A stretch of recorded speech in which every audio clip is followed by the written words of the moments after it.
आज हम बात करेंगे प्लेटलेट काउंट के बारे में। प्लेटलेट काउंट क्या होता है, प्लेटलेट टेस्ट क्यों किया जाता है, प्लेटलेट का नॉर्मल वैल्यू क्या होता है, इन सब विषय में आज हम आपसे कुछ चर्चा करेंगे। तो सबसे पहले हम बात करेंगे प्लेटलेट काउंट क्या होता है। प्लेटलेट एक प्रकार का सेल है जो ब्लड में पाया जाता है। प्लेटलेट को हम थ्रोम्बोसाइट भी कहते हैं।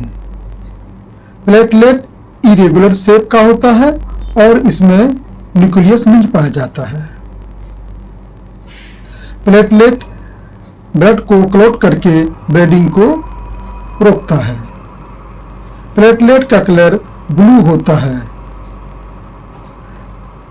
प्लेटलेट मेगाकैरियोसाइट सेल से बनता है। प्लेटलेट का साइज 2 से 3 माइक्रोमीटर होता है। अब हम बात करेंगे प्लेटलेट टेस्ट क्यों किया जाता है। इस टेस्ट के हेल्प से ब्लड में प्लेटलेट को काउंट किया जाता है। अब हम बात करते हैं नॉर्मल प्लेटलेट काउंट कितना होता है। नॉर्मल प्लेटलेट काउंट 1.5 से लेके 4.5 लाख होता है। अगर प्लेटलेट काउंट 1.5 से कम हो तो उसे थ्रोम्बोसाइटोपिनिया कहा जाता है। अगर प्लेटलेट काउंट 4.5 से अधिक हो तो उसे थ्रोम्बोसाइटोसिस कहा जाता है। अगर प्लेटलेट काउंट कम हो तो उसके लिए बहुत सारे टेस्ट और भी किया जाता है कंफर्मेशन करने के लिए, जैसे बीटी, सीटी एंड पीटी। अब हम बात करेंगे प्लेटलेट टेस्ट कैसे किया जाता है। इस टेस्ट के लिए एक ब्लड सैंपल का जरूरत पड़ता है। प्लेटलेट टेस्ट के लिए एक इरिटिए सैंपल लिया जाता है जो पेशेंट के बाजू से लिया जाता है। इस टेस्ट के लिए पेशेंट को कोई खास प्रिकॉशन की जरूरत नहीं पड़ता है। पेशेंट अपनी सुविधा अनुसार कभी भी ये सैंपल दे सकता है।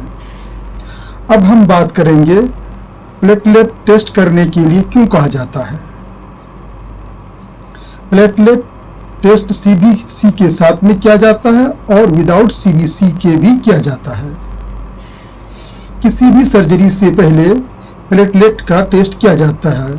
यदि पेशेंट को कंटिन्यूअस ब्लीडिंग हो रहा हो, जैसे नाक से ब्लड आना, कान से ब्लड आना, तो इस कंडीशन में डॉक्टर पेशेंट को प्लेटलेट टेस्ट का एडवाइस करता है।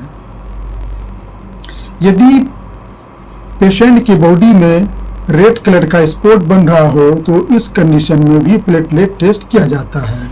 इसके अलावा डेंगू के पेशेंट के भी रेगुलर प्लेटलेट टेस्ट किया जाता है। अब हम बात करेंगे प्लेटलेट काउंट कम होने का क्या कारण होता है। आमतौर पर प्लेटलेट काउंट कम होने का कारण dengue fever, malaria, peripheral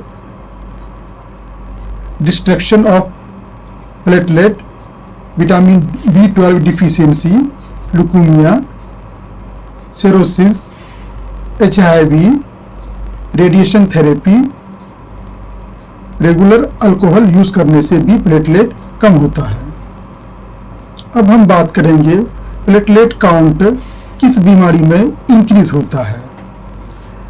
iron deficiency anaemia, blood loss, acute bleeding, rheumatoid arthritis, cancer, haemolytic anaemia, surgery. इस कंडीशन में प्लेटलेट काउंट बढ़ जाता है। प्लेटलेट काउंट इंक्रीज करने के लिए डाइट में क्या लेना चाहिए। विटामिन B12 वाला फूड जैसे egg, milk, mutton, folic acid food जैसे avocado, banana, broccoli, papaya, vitamin C food जैसे orange, guava, kiwi, strawberry, iron वाला फूड जैसे पालक, tomato, grapes, broccoli and potato, इन सब चीज़ों को खाने से प्लेटलेट काउंट इंक्रीज होता है। अब हम बात करेंगे जिस पेशेंट का प्लेटलेट काउंट कम हो तो उसे अपने डाइट में क्या नहीं लेना चाहिए। Alcohol, cigarette and junk food, इन सब चीज़ों से प्लेटलेट काउंट कम होता है। अगर ये वीडियो आपको पसंद आया है तो प्लीज़ मेरे चैनल को लाइक एंड सब्सक्राइब कर दें। अगले दिन फिर मिलेंगे एक नई टॉपिक, नई वीडियो के साथ। तब तक के लिए मैं आपसे विदा लेता हूँ।